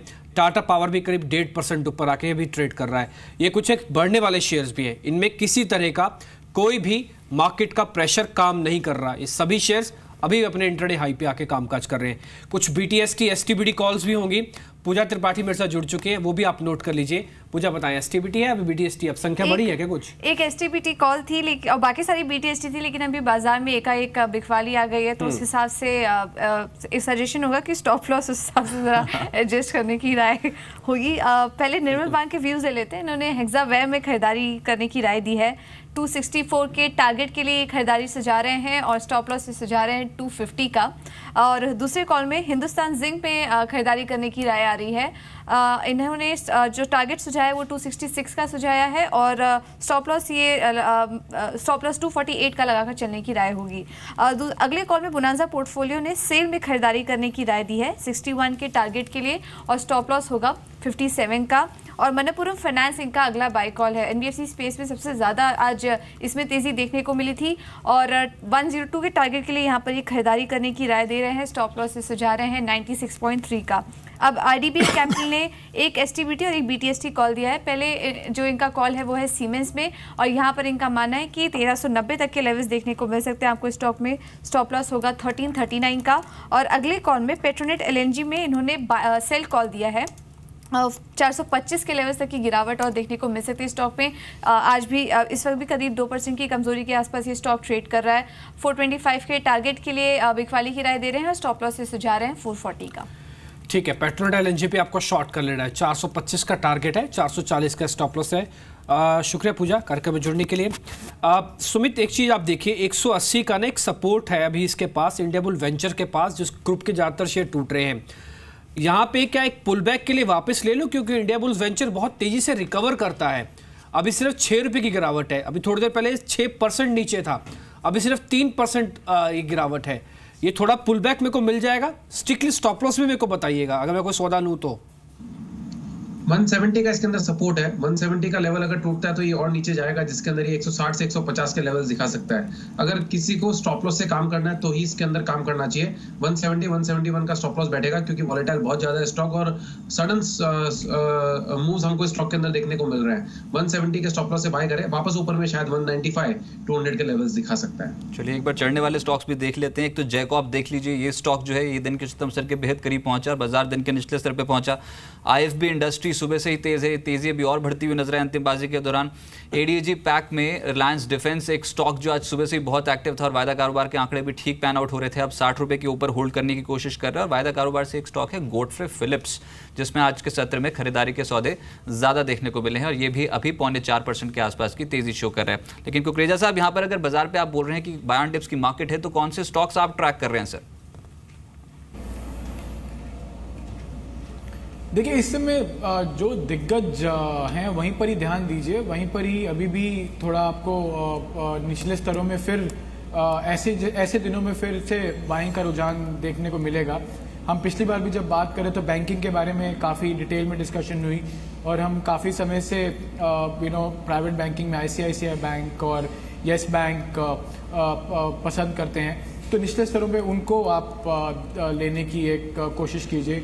सीमेंट स्पेस हमें इन लेवल्स पे काफ़ी अट्रैक्टिव लगता है और काफ़ी समय से अंबुजा और ACC ये स्टॉक्स हमें अच्छे लगते हैं। नॉर्थ बेस्ड जो सीमेंट कंपनीज हैं जहाँ पे अभी भी प्राइसिंग का बेनिफिट मिल रहा है और आगे और बढ़ेगा, वहाँ पे हमारा रुझान इस समय। सो ये कुछ ऐसी सेगमेंट्स हैं जहाँ पे आप निचले स्तरों में बाइंग कर सकते हैं। ठीक है, इसके अलावा जो शेयर टूटे हैं ना, उसमें एक बार BL कश्यप भी कई दिनों से चल रहा था शेयर, ये भी आज 6% की गिरावट के साथ है। HEG कल का टॉप गेनर था ये शेयर और आज का टॉप लूजर बन गया, ये भी शेयर 6% नीचे इंट्राडे लो पे। ये मैं सारे शेयर आपको वो दिखा रहा हूँ जहाँ पे ट्रेडर्स का मूव था, क्योंकि इनमें वॉल्यूम ब्रेकआउट थे, इनमें कहीं ना कहीं ट्रेंड ब्रेकआउट दिख रहा था। आज ये सारे शेयर्स कहीं ना कहीं प्रॉफिट बुकिंग का शिकार हो रहे हैं। मेरे लिए चिंता इन सभी शेयर्स की तेज़ गिरावट है। टूटना स्वाभाविक है प्रॉफिट बुकिंग होना, लेकिन इस तरह से टूटना जहाँ पे आप 8% नीचे आ जाए, ये थोड़ी चिंता देता है। जस्ट डायल करीब 4%, इंडिया बुल्स रियल एस्टेट अभी भी करीब 8% की गिरावट के साथ ट्रेड करता हुआ नजर आ रहा है। कुछ ज़्यादा बड़ा पुल बैक इसमें अभी तक मिला नहीं है इंडिया बुल्स रियल एस्टेट के अंदर, शायद बॉटम फिशिंग अभी नहीं भी करना चाहिए। एक बार एक शेयर है ONGC, 160 पे आके बना हुआ है, ये बहुत इंपॉर्टेंट रेंज है।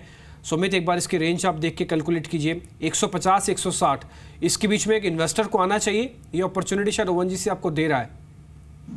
अगर प्योर लॉन्ग टर्म इन्वेस्टर है तो बिल्कुल आना चाहिए। लॉन्ग टर्म इन्वेस्टर से मतलब 1-1.5 साल से 1-1.5 साल का होराइजन रखने वाले, शॉर्ट टर्म 3 से 6 महीने वाला होराइजन वाले एक बार थोड़ा सा इससे दूर रहे, क्योंकि एक बार इसको देखना पड़ेगा स्टॉक सपोर्ट कहाँ पे लेता है। बट नो डाउट ये स्टॉक बहुत लुक्रेटिव लेवल्स के आसपास आ चुका है, बहुत अच्छे सपोर्ट लेवल्स के पास आ चुका है। यहीं कहीं से ये स्टॉक अब घूमना चाहिए।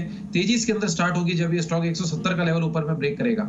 170 का लेवल ऊपर में कन्विंसिंगली ब्रेक कर दिया तो उसके बाद हमें एक अप मूव देखने को मिलेगा, जिसके अंदर 185 से 190 के लेवल देखने को मिल सकते हैं। फिलहाल वीकनेस दिखा रहा है और भी वीकनेस देखने को मिल सकती है, बट अगर कोई इन्वेस्टर है 1 से 1.5 साल का होराइजन रखने वाले तो जरूर एक्यूमुलेट करना स्टार्ट कर सकते हैं। ठीक है, इन्वेस्टर्स को तो यहाँ पे प्लस कर लेना चाहिए, बात तो खैर यहाँ पे रेंज समझ में आ रही है, लेकिन ट्रेडर्स थोड़ा सा भी रुकें दूर, थोड़ा तो दूर रहे।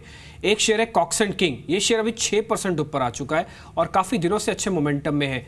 अभी एकदम से इसमें सडन स्पाइक के साथ 6% ऊपर आके टंगा है। सुमित, आप इसके चार्ट देखिए जरा। कॉक्स एंड किंग ये BTST का कैंडिडेट बन रहा है क्या? क्योंकि इसका वॉल्यूम और इसका प्राइस ये दोनों इंडिकेट कर रहा है कि बाजार का फर्क तो नहीं पड़ा है, तो उल्टा हो गया। बिल्कुल नहीं फर्क पड़ा स्टॉक के अंदर। इनफैक्ट ये स्टॉक एकदम हायर लेवल्स के आसपास चल रहा है। ऊपरी लेवल से थोड़ा सा दबाव हमने जरूर देखा है, क्योंकि 293 294 के लेवल से 283 तक आया है, बट अभी भी स्टॉक एकदम मजबूत है। 270 के स्टॉप लॉस इसके अंदर बाइंग बनती है। एग्जिस्टिंग लॉन्ग पोजीशंस 270 का ट्रेलिंग स्टॉप लॉस लगा है, होल्ड करें। फ्रेश बाइंग 270 के स्टॉप लॉस से ऊपर में टारगेट 295 से 300 के हमको देखने को मिल सकते हैं स्टॉक के अंदर। एक स्टॉक देख लीजिए, भारत बिजली, क्योंकि ये सुबह आपको फास्ट मनी में बताया गया था बतौर सुपर हिट शेयर, मेरे पोर्टफोलियो में शामिल था और यहाँ पर जिस तरीके की वैल्यू है, काफी आकर्षक वैल्यू, उसके चलते तेजी और बढ़ने की संभावना थी। 1458 मौजूदा लेवल, बाजार दिन के निचले स्तर पे स्टॉक पे स्ट्रॉन्ग गेन्स मिल रहे हैं आज भी। ऐसे ही कुछ थीमेटिक शेयर्स हैं क्या आपके रडार पर आशीष, जिस तरीके से यहाँ पर तेजी देखने को मिल रही है? ये जो आप तस्वीरें इस समय देख पा रहे हैं सुनील भारती मित्तल की है। ये आज टेलीकॉम की बैठक है। अब मनोज सिन्हा 5 बजे प्रेस कॉन्फ्रेंस भी करेंगे। डेट है कब सबसे ज्यादा, और इसमें सबसे पहले आप जी से तस्वीरें देख पा रहे हैं। Let's say generally we are going to talk about the health of the industry, or more importantly keeping a reasonably good health of the industry. That's what we'll talk about. ठीक है, तो यहाँ पे हेल्थ ऑफ इंडस्ट्री के बारे में बातचीत होगी। हेल्थ का मतलब यहाँ पे डेट को लेकर भी हो सकता है, स्पेक्ट्रम फीस को लेकर भी हो सकता है, विजन को लेकर भी हो सकता है, लाइसेंस फीस को लेकर भी हो सकता है। तो आज की बैठक बहुत इंपॉर्टेंट है। अनिल अंबानी भी बैठक पे आज पहुंचेंगे। ये सुनील भारती मित्तल जो कि टेलीकॉम के दिग्गज भारतीय एयरटेल के चेयरपर्सन हैं, वो इस बैठक में अभी जा रहे हैं। ये तस्वीरें आपने सबसे पहले सिर्फ जी बिजनेस पे देखी। आज 5 बजे प्रेस कॉन्फ्रेंस भी होनी है, इस पर थोड़ा ध्यान रखें। इस बीच एक शेयर मैं आपको दिखा दूँ जो थोड़ी देर पहले हम डिस्कस भी कर रहे थे, वो था इंडिया बुल्स वेंचर का शेयर। ये अब हरे निशान में लौट आया है। अभी थोड़ी देर पहले हमने सुमित से पूछा ही था कि इसके अंदर पुल बैक मिलेगा, हम ट्रेड ले लें। थोड़ा सा स्पेकुलेटिव था, 170 का उन्होंने स्टॉप लॉस दिया था, लेकिन ये शेयर हरे निशान में लौटा है। इसकी ट्रैजेक्टरी ऐसी है कुछ, ये शेयर टूटता है ना, यहाँ पे खड़ा मोमेंटम मिल जाता है। IB वेंचर्स अब हरे निशान में लौटा है। आशीष, अभी ना थोड़ी देर पहले हम सुनील भारती मित्तल को भी सुन रहे थे, आपने भी सुना होगा। ये टेलीकॉम पे डेट को लेकर आज एक बहुत अहम बैठक होने वाली है। टोटल कॉर्पस जो सिर्फ 1.5% है बैंक का, लेकिन टेलीकॉम की सेहत सुधर जाएगी अगर आज मंत्री जी ने कोई अहम फैसला ले लिया जो इनको राहत भरा हो सकता है। कुछ आप ट्रेड देखेंगे इसमें? टेलीकॉम पे आपका व्यू क्या है सर? देखिए, एक लॉन्गेस्ट टर्म व्यू तो है। मैं आपसे भी एक बार डिस्कस कर रहा था कि ये भी थोड़ा एक जैसे IT में थोड़ी थोड़ी बात शुरू हो गई है कॉन्ट्रेरियन प्ले की, या फार्मा में मैं जैसे बोलता आ रहा हूँ कि कुछ स्टॉक्स में SIP का मोड में इन्वेस्ट करना चाहिए, 2 साल का पर्सपेक्टिव। ऐसे ही टेलीकॉम में भारती, देखिए to cut the long story short Dimpy, कुछ ही प्लेयर बचेंगे, ये हम सब जानते हैं। कंसोलिडेशन आगे बढ़ चुकी है और धीरे धीरे करके गवर्नमेंट की सपोर्ट के साथ और कुछ और मेजर्स के साथ ये जो पैरिटी है, जो एक तरह से लेवल प्लेइंग ग्राउंड चाहिए, वो प्ले आउट होता हुआ दिखेगा। अभी प्राइस वॉर चालू है, रिजल्ट्स खराब रहेंगे, कोई डाउट नहीं है, लेकिन towards the end of this year you will see market share एक तरह से रैशनलाइज होगा और मुझे लगता है भारतीय एक बहुत स्ट्रांग प्लेयर इमर्ज होकर आएगा और इन लेवल्स पे खराब सौदा नहीं है। लेकिन बात वही है कि ऐसी वॉलिटिलिटी में आपको परेशान नहीं होना, थोड़ा अभी लीजिए, थोड़ा नीचे के लिए भी जगह रखिए और कम से कम नहीं तो 6 महीने का एटलीस्ट इस कैलेंडर ईयर एंड तक का व्यू बनाइए, आपको आउट परफॉर्मिंग स्टॉक रहेगा ये मार्केट का। लेकिन सुमित, आज वायदा कारोबार पे जो स्टॉक चल रहे हैं ना सर, उसी में से आप ये बताएं कि ये जो गॉडफ्रे फिलिप्स जिसके बारे में बात कर रहा था और दूसरा AB नोवो, दोनों में से बेहतर ट्रेड अभी भी कौन सा है? AB नोवो रजत ज्यादा बेटर है। AB नोवो के अंदर ऐसा लगता है कि यहाँ से और भी तेजी देखने को मिलेगी। ये स्टॉक वैसे भी जनरली साइडवेज चलता है और फिर सडन अपमूव दिखाता है। ये आज पहला दिन है इसका लास्ट हफ्ते से 10 दिन के कंसोलिडेशन के बाद का।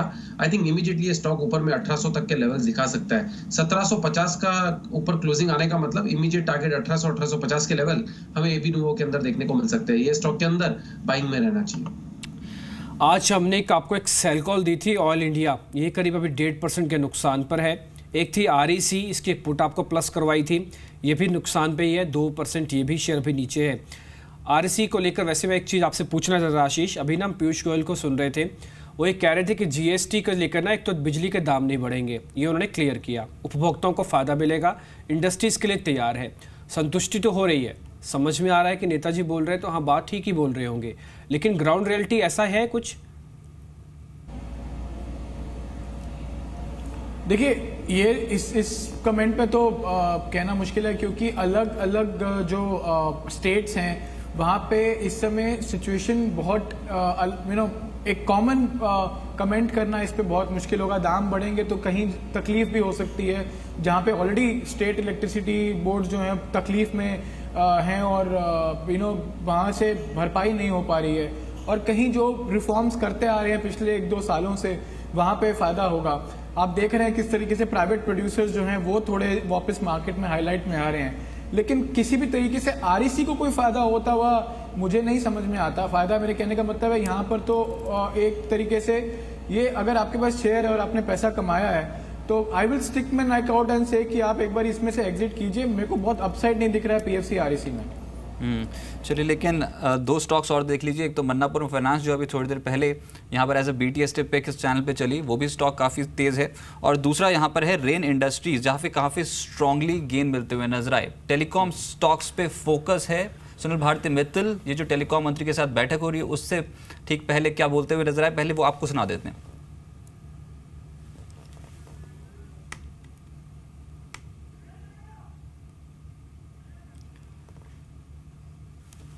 चलिए, दोबारा से यहाँ पर आपको सुनाने की कोशिश करेंगे, लेकिन फिलहाल ऊपरी स्तरों पर all these things will be clarified. So whether the spectrum user charges or license fees, anything you would like to cut? The main agenda. Let's say generally we are going to talk about the health of the industry, or more importantly, keeping a reasonably good health of the industry. That's what we'll talk about. Thank you. चलिए, तो खास तौर से telecom sector की health यानी कि financial स्थिति को लेकर इस समय जो कंसर्न्स हैं, इस बैठक का आउटकम उस पर सब क्लैरिटी दे देगा और कल बहुत बड़ा इंपैक्ट हो सकता है कि टेलीकॉम स्टॉक्स पे आता हुआ नजर आए। लेकिन सुमित, आपके पास वापस आ सकूँ, टेलीकॉम से हटके थोड़ा बात करते हैं कि बाजार बंद होने में बस कुछ ही देर बची है। एक तो ये बता दीजिए, जो मन्नापुरम और रेन इंडस्ट्रीज में बात कर रहा था, छोटे मझौले शेयर्स हैं लेकिन एकदम से एक्टिविटी बढ़ी है आज गिरते बाजार में दोनों स्टॉक्स पे। आप क्या व्यू रखते हैं इस पे? रेन के अंदर बाइंग करना चाहिए। रेन के अंदर पिछले 8 से 10 दिनों के कंसोलिडेशन के बाद आज पहला दिन है जिसके अंदर इसने एक अपमूव दिखाया है और अपमूव मेंटेन कर रहा है। मार्केट के मूव के साथ ये इफेक्ट नहीं कर रहा है। आई थिंक इमीडिएटली स्टॉक के अंदर ऐसा लगता है कि यहाँ से तेजी देखने को मिलेगी और 110-112 के लेवल्स हमको इमीडिएटली देखने को मिल सकते हैं। 101.90 के आसपास ये अभी ट्रेड कर रहा है। इसके अंदर फ्रेश बाइंग की सलाह रहेगी। स्टॉप लॉस अगर कोई लगाना चाहता है स्टॉक के अंदर जो फ्रेश ट्रेडिंग अभी इनिशिएट कर रहे हैं तो वो 98-97 के आसपास का स्टॉप लॉस लगाएं और 110 से 114 के आसपास का टारगेट मान के चलें। ठीक है। वैसे एक आपको बता दें कि मार्केट के अंदर आज ग्लोबल संकेत पॉजिटिव नहीं थे। एक बार ग्लोबल संकेत वापस दिखा दीजिए, क्योंकि यूरो पास थोड़ा नेगेटिव खुला। एक तो पहला कारण तो यहीं से था कि बाजार थोड़ा फिसल सकता है। दूसरा, एकदम से इंडिया बुल्स और रियल एस्टेट के काउंटर्स में जो गिरावट आ गई, इसने मार्केट में एकदम से पैनिक क्रिएट कर दिया। तीसरा, आज कुछ फ्रंटलाइन काउंटर्स जिन्होंने सुबह सुबह कमान संभाल रखी थी, उनके अंदर प्रॉफिट बुकिंग आना शुरू हो गई थी। ये 3 बड़ी वजह बन गई। अब डाउ फ्यूचर्स, यूरोपियन मार्केट्स, कुल मिला के अभी भी आपके लिए फेवरेबल नहीं है। कल हफ्ते का आखिरी दिन होगा और इस सीरीज़ के लिए भी बहुत इंपॉर्टेंट है, क्योंकि 1 जुलाई से जीएसटी लागू होने वाला है और ये जून सीरीज़ ठीक जीएसटी से पहले ही क्लोज हो रही है 29 जून को। और एडवांस डिक्लाइन देख के ऐसा लग रहा है कि स्थिति वैसे ज़्यादा डिस्टर्बिंग नहीं है। भले ऊपरी स्तर से बाजार टूटा है। देखिए, आप निफ्टी के सिर्फ 51 शेयर देखिए, 26 बढ़े हुए हैं अभी भी और 23 के अंदर ही गिरावट है। यानी कि गिरावट का क्वांटम बढ़ा नहीं। सुबह हम 40 के साथ बढ़कर कामकाज कर रहे थे, अब हम लेवल फील्ड पे आ गए, यानी कि बराबर हो चुका है। लेकिन ये एक्सटेंड नहीं हुआ। ऊपरी स्तर से दबाव आया है, उसने बाजार में ज़्यादातर शेयरों ने पार्टिसिपेट नहीं किया, अपने प्रॉफिट्स ही खोए हैं। पार्टिसिपेट नहीं किया कि हाँ वो टूट गया और उन्होंने बाजार के अंदर थोड़ा दबाव बनाया। 9600 मार्केट ने किसी तरह से बचाने की आज कोशिश कर रहा है। ये एक और इम्पॉर्टेंट चीज़ है यहाँ पे। सुमित, आपसे ही जानना चाहता हूँ, ये बैंक निफ्टी और निफ्टी के लिए स्टॉप लॉस क्या होगा? अब इस तरह के फॉल के बाद कुछ चेंज किया स्टांस कि टिपिकली वही है 9580, 9600 Nifty and 23600 bank Nifty?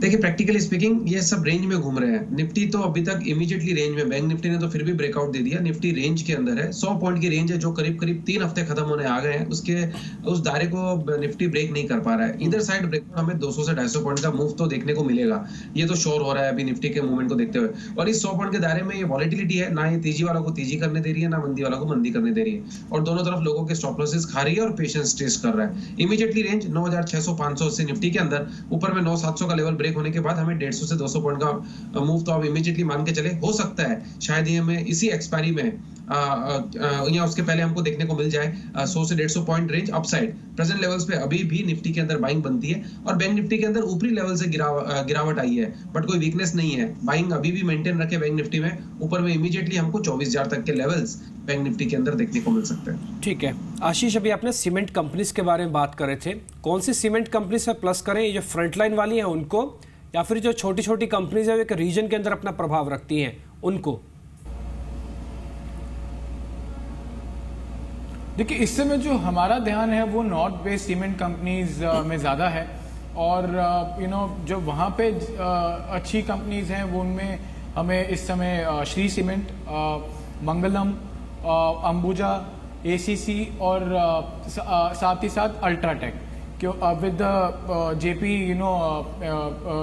capacities also coming under the fold, तो ये सारी कंपनीज हमें अच्छी लगती है। लेकिन अगर मुझे सब में से आपको 2 पिक बतानी हो तो मैं आपको अंबुजा और श्री बोलूँगा। चलिए, लेकिन बाजार बंद होने में बस कुछ ही समय बचा है और आज जो प्रेशर पॉइंट है मार्केट का वो है ऑयल एंड गैस स्पेस, क्योंकि निफ्टी के अगर आप टॉप लूजर्स देख लेंगे तो तमाम ऑयल एंड गैस स्पेस से रिलेटेड स्टॉक्स ही निकलेंगे। इंडियन ऑयल कॉर्पोरेशन, ONGC, इन स्टॉक्स में 2.5% 3.5% का नेगेटिव मूव देखने को मिला है। HPCL खुद दिन के निचले स्तर पे कामकाज कर रहा है। तो प्रेशर पॉइंट फैक्ट ये जो घरेलू बाजार है वहाँ पर ही नहीं, ऑयल एंड गैस स्पेस में इस समय ग्लोबल मार्केट्स पे भी यही एक स्पेस है जहाँ पर बहुत स्ट्रांगली बिकवाली हो रही है। और ये सुबह ही हम आपको बता दिया था कि पिछले 2 दिन से एनर्जी सेक्टर दबाव में, इनफैक्ट यूएस में भी। निफ्टी के टॉप लूजर्स में हिंडाल्को, गेल, डॉक्टर रेड्डीज, बीपीसीएल जैसे स्टॉक्स भी शामिल होते हुए नजर आए। इन सभी स्टॉक्स पर दबाव था। ल्यूपिन इस स्टॉक में 2.5% की गिरावट देखने को मिली आज के सत्र में, और मूड खराब हुआ मार्केट का इन्हीं स्टॉक्स की वजह से, क्योंकि यही दिन के लोग के आसपास यहाँ पर ट्रेड कर रहे हैं। 9628 उम्मीद नहीं थी, जिस तरीके का ट्रेंड डेवलप हो रहा था, और 9700 के बेहद करीब पहुंच गए थे। उम्मीद थी कि all time high levels Nifty भी छुएगा जैसे सेंसेक्स ने छुआ आज, वैसा हुआ नहीं। हायर लेवल्स पे प्रॉफिट बुकिंग आज के सत्र में हुई, लेकिन सन फार्मा, ऑरबिंदो, एचडीएफसी ये कुछ ऐसे स्टॉक्स थे जहां पर आज पॉजिटिव बायस के साथ ट्रेड हुआ। ये आशीष, ये क्योंकि मार्केट में 2 मिनट है बंद होने में, जरा मेरे को आप जल्दी से बताएंगे फार्मा स्पेस पे आपकी टॉप पिक क्या है? देखिए एकदम छोटी अवधि में अगर मैं बोलूं तो इस समय कोई भी ऐसा स्टॉक नहीं है जो मैं रिकमेंड करना चाहूंगा, लेकिन अगर आप मीडियम टर्म में देखना चाहेंगे तो एक तो स्ट्राइड्स हमें अच्छा लगता है और दूसरा सिप्ला। ठीक है, रिलायंस प्लस करेंगे यहाँ पे? बिल्कुल डाउन साइड में इस्तेमाल करूंगा। दिसंबर एंड तक 1750 से 1800 के टारगेट बनाइए। ओएनजीसी प्लस करेंगे यहाँ पे आशीष? अवॉइड करूंगा अभी ऑयल एंड गैस, अभी किसी भी तरीके से अवॉइड करने की ही कोशिश करूंगा। नीचे में अगर लेने का मन हुआ तो ऑयल मार्केटिंग ही लूंगा, लेकिन वो भी अभी वेट करूंगा। चलिए, बाजार पे तो हायर लेवल से प्रॉफिट बुकिंग हुई आज। 9627 के लेवल पे पहुंचा निफ्टी, लेकिन अब आपको बताते हैं चढ़ने वाले stocks. Tera Soft, Genesis International, IFB Agro, IFB Industries, ये तमाम ऐसे स्टॉक्स थे जहां पर डबल डिजिट रिटर्न मिले हैं आज की मार्केट पे।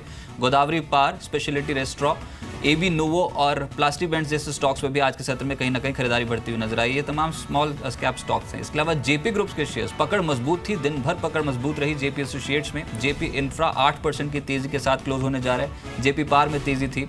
एडीए ग्रुप में आज स्टॉक्स तेज हुए, जिसमें सबसे प्रोमिनेंटली खरीदारी थी रिलायंस डिफेंस में। उसके बाद रिलायंस कम्युनिकेशन, जहां पर पॉजिटिव न्यूज फ्लो था, तेजी स्टॉक में बनी। 2.5% ऊपर था रिलायंस कम्युनिकेशन। डेयरी शेयर्स पे खबर आई कि चीन से इंपोर्ट होने वाले दूध और दूध उत्पाद बैन है 1 साल के लिए। मॉडर्न डेयरीज, वादीलाल, प्रभात डेयरी और उमंग डेयरी जैसे स्टॉक्स में छलांग लग गई। आज 4 से 12% के रिटर्न जनरेट हुए हैं यहाँ पर। Mid cap, small cap IT play हुआ। Smart Link, Intra, Soft Tech, Orion Pro और डेटामेटिक्स जैसे स्टॉक्स थे, उसमें माइनर गेन्स मिले, लेकिन हायर लेवल्स में दिग्गजों में आज प्रॉफिट बुकिंग थी। भारी कर्ज वाली कंपनियां पिछले 3 ट्रेडिंग सेशन से लगातार रडार पर हैं। आज भी एमटेक ऑटो की बारी थी। JP associates, Unitech, Reliance communication जैसे स्टॉक्स आज भी एक्टिव होते हुए नजर आए। एक स्टॉक जो हाई लेवल से फिसल गया वो था भूषण स्टील। इसके अलावा फार्मा शेयर्स का दिन था आज। कैप्लिन पॉइंट, थेमेसिस, मेडिकेयर, साथ साथ आरती ड्रग्स और सन फार्मा जैसे स्टॉक। सन फार्मा निफ्टी पे अच्छी पकड़ बनाया हुआ था आज। 2% के आसपास की तेजी इस स्टॉक में आज के सत्र में होती हुई नजर आई। बहुत ही स्कैटर्ड मार्केट थी इनफैक्ट फार्मा स्पेस में आज की हुई। मिड कैप स्टॉक्स में गुजरात पिपावाव, रिलायंस कम्युनिकेशन, सेल और हिंद जिंक, यहाँ पर 2% से 2.25% के आसपास की तेजी बनी। और siemens, Cadila, page industries, NCC जैसे स्टॉक्स तेज हुए आज।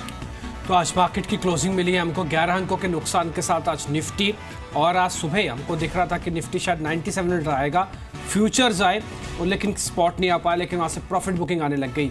सेंसेक्स आज हरे निशान में, लेकिन बिल्कुल कुछ नहीं, 1 अंक भी नहीं मिला।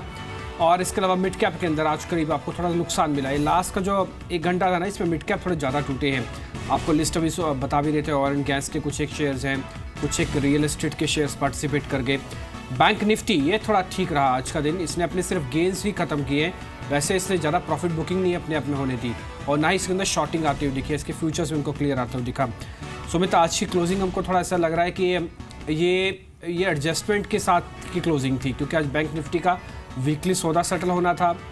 थोड़ा मार्केट उस रेंज को टेस्ट भी कर रहा है। यहाँ पे 9700 एक सेलिंग जोन है, 96 एक सपोर्ट जोन है। कल के लिए बाजार थोड़ा ठीक ही नजर आ रहा है ना आपको? मैं आपसे तीसरी बार पूछ रहा हूँ आपसे ये। देखिए, क्लोजिंग थोड़ी सी लोअर लेवल्स पे जरूर आई है, बट हमको लगता है कि सेलिंग कोई भी लेनी है निफ्टी के अंदर तो 9600 या 9580 के नीचे ही लेनी चाहिए, क्योंकि पिछले 7 से 8 दिनों में हमने देखा है जब भी ऐसा नीचे का लेवल आता है वहां से सडन अपमूव देखने को मिलता है। और आज हमने इमीडिएटली देख लिया कि ऊपर के लेवल से सडन दबाव आया है, तो अभी इस बार वापस नीचे के लेवल के आसपास आके बंद दिया है। अब अगर यहाँ से कंटिन्यूसली नीचे गिरता है और 9600 9580 के लेवल टूटते हैं, तब तो नो डाउट सेल साइड में बैठना चाहिए। अगर नहीं टूटते हैं तो वापस बाइंग ही करें, क्योंकि रिस्क रिवॉर्ड रेशियो यहाँ पे वापस अच्छा बैठ रहा है। 20-30 पॉइंट का स्टॉप लॉस है, और यहाँ से अगर ऊपर गया तो 9700 इमीडिएटली, और अगर ब्रेकआउट देखने को मिल गया तब तो इस रिस्क रिवॉर्ड रेशियो में बहुत अच्छा मूव देखने को मिलेगा। फिलहाल बायस पॉजिटिव है, इसके लिए स्ट्रिक्ट स्टॉप लॉसेस के साथ बायस के ट्रेंड के साथ चलना चाहिए और एक बार स्ट्रिक्ट स्टॉप लॉसेस के साथ बाय में रहना चाहिए, स्टॉप लॉस जरूर लगाएं। ठीक है, सुमित शुक्रिया आपका कार्यक्रम में जुड़ने के लिए। आशीष आपका भी शुक्रिया आज कार्यक्रम में जुड़ने के लिए, समय देने के लिए। तो आज की जो क्लोजिंग है वो थोड़ी वॉलेटाइल रही है। क्लोजिंग इंडिसीजन था मार्केट में, कंप्लीटली इंडिसीजन। कल के सत्र के लिए भी यहाँ पर इंडिसीजन के साथ शुरुआत करनी पड़ेगी क्योंकि हाई लेवल पर रिकॉर्ड तो से फंस लेना। क्योंकि आप बता भी रहे थे ना, यूएस के अंदर एक इंपॉर्टेंट डाटा आना है, अगर वो डाटा जॉबलेस का, अगर वो डाटा कहीं खराब आ गया, ग्लोबल संकेत पॉजिटिव नहीं मिले तो थोड़ा सा आपको वापस प्रॉब्लम देगा। अदरवाइज नहीं तो यही शॉर्ट कवरिंग का कारण भी बन जाएगा क्योंकि वीकली बेसिस पर कल सेटलमेंट होने वाली होगी। तो फिलहाल अंतिम बाजी से इतना ही। नमस्कार।